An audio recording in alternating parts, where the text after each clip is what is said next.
What's up, chess player? I'm continuing my speedrun, 2100 rated player, a very strong one. So let's try something new today. c4, maybe the English opponent, but he doesn't really want that. He plays e6. And yeah, then let's try d4. And now you have bishop b4, you have b6, which is a Bogo Indian defense, I guess the name is. And there are, of course, different ways for whites to deal with it. a3 is one of them, to just stop the bishop to b4, check, and then just normally develop your knight to c3. d6, okay, that gives me the time to develop and prepare the move e4, which of course would be great. He plays c5, I guess I can play d5. Write in the comments if you think d5 is playable here while I'm trying to figure it out. d5 takes, knight d5, I have queen to e4, check, you can play knight e7, although you have queen to e7. Now if takes, that is just an extra pawn. I'm not sure that is such a great idea for me. I mean, obviously I'm getting a lot of space, I'm getting some activity, but tactically, I'm not sure that it works. Queen a4 doesn't really help there. I mean, I really want to play d4, but of course it's not the only move. I can just play bishop g5, let him exchange, then bring my rook to d1. Yeah, that is of course great. I guess that is something I need to do, but d5 it's always a move I want to make. Okay, doesn't matter. If it doesn't work, it doesn't work. Maybe I'm wrong though.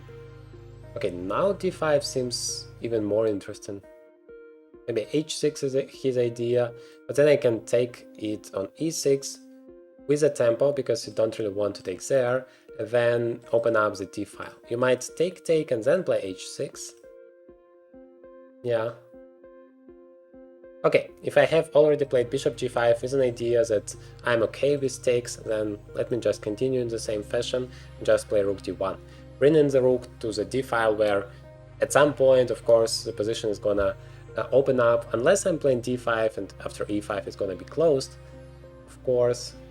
But I don't know, at this point it seems very tempting to take on c5 just to open it up, or maybe to start with the move e4. What is better, to take first or to play e4 immediately? Let me play e4. Because if he takes, I'm gonna take with a knight. If he plays knight to c5, I always have this b4 opportunity just pushing the knights back. And otherwise I just enjoy a very strong center here. Okay, so I'll always have this choice between d5 and not d5. But okay, let's play bishop e2, let's just castle and get so-called Maroczy structure if he decides to exchange here on d4, which is well known for being very tough as black to fight against, because, well, you're very passive and in most of the cases you don't have any active opportunities like d5 or e5, because that's gonna weaken your position a lot. And so let's make the life miserable for our opponent, because that is the best strategy in chess. You have to outplay your opponent. He can of course just play bishop f5 and castles, and then it might seem like we have some kind of Sicilian defense even, but I guess a good version for white. Okay, now he plays h6. I still have enough defenders even without the bishop, so I don't really need to exchange. So I'm gonna play bishop h4. Because if he wants to play g5, okay, he does it. Then my bishop is pretty good here. Knight h5 immediately. I thought that is his idea, but maybe I'm in time to take here, because after knight takes, I have takes on b6, attacking the queen. Although maybe knight takes and then knight c4 is not possible, queen a4 check. Then it seems like I win the pawn in that variation. If you take with a knight, maybe still I don't achieve much. I have b4, but I can never save my bishop there. That is, I guess, the point. Maybe now is a good moment to play d5, because if he eliminates my bishop and he has a pair of bishops, it's great for me to close the position. Let's do it. Let's just change the character of the position completely. Of course, he is not obliged to take immediately. Yeah, that is what he's doing. and I want to remaneuver my knight somehow. Knight takes e5, it's not possible, right? Maybe he wants to go to f4, that would be really great for him. Maybe I should play something like h4 now. I mean, that feels risky, but I really want to shaken it up while he's still not really that developed. I'm not that developed too, but I have this f2 square, and with the position being closed, it's not such a big deal. I want to play knight h2 to relocate my knight to e3.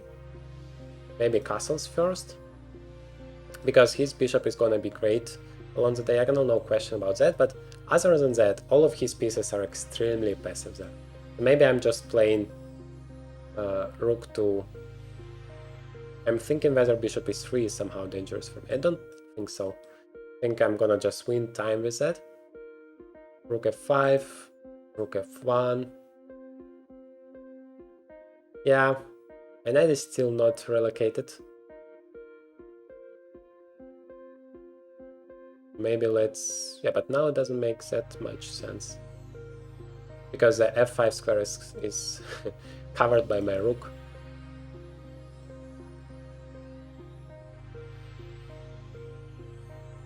What I want to do is still to play queen to d2, knight e3. Also, I have to speed up a little bit because I'm low on time. And then, yeah, rook back and knight f5. Then it means that maybe rook f5 wasn't that great, because I'm giving my opponent a lot of time, but he doesn't really have any active ideas at all. I mean, that is the only active piece that black has. Apart from that, what you can do? Absolutely nothing. Rook f1, and I want to play the knight there, or provoke him to take it, but that is also fine for me. f5 is never possible. Okay, now I'm going there. I mean, b5, you also never want to make that move. Yeah, knight g7 was a huge threat. Okay, how do I create any threats? Maybe I want to relocate my second knight there and play b4. Or just play b4 immediately.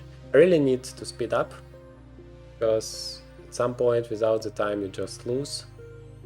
Yeah, maybe now that was the right moment to play that, because he wants to exchange probably. But okay, let's play b4 and be active. Here I still have my rook.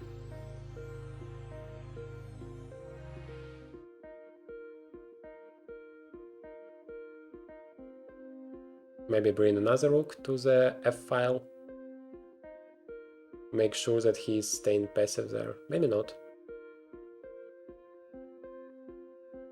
Let's see if I have enough time to convert the advantage. He plays 97, that means he protects there, so I need to attack over here. But the question is, how do I do it? Even though I have a total control of the position, it's still not that simple.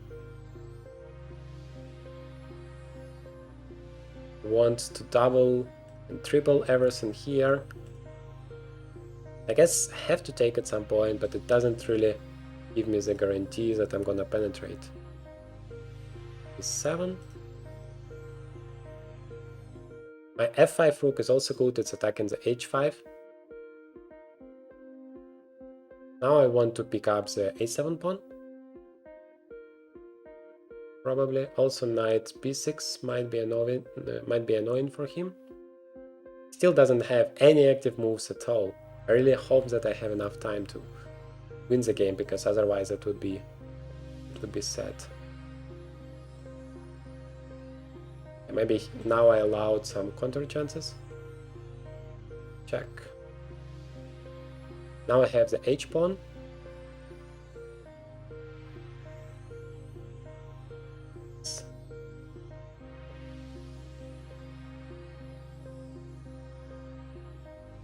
Wait, that is difficult. Well, now I'm picking up all of the pawns. I'm promoting my pawns there, but oops, shouldn't have pre-moved that. Never pre-move until you're absolutely sure that it's gonna work. Okay, he's also trying to flank me. That gives me the chances. Now I need to just eliminate all the pawns. Okay, he resigned. Yeah, that was stressful in the end of the day, but I hope it was very instructive, because From the very beginning, it was a real positional masterpiece. I hope you learned a lot out of it. Hit the like button if you did. And in this game, I show you another incredible game that I have played, and you can learn a lot out of it, so definitely take a look.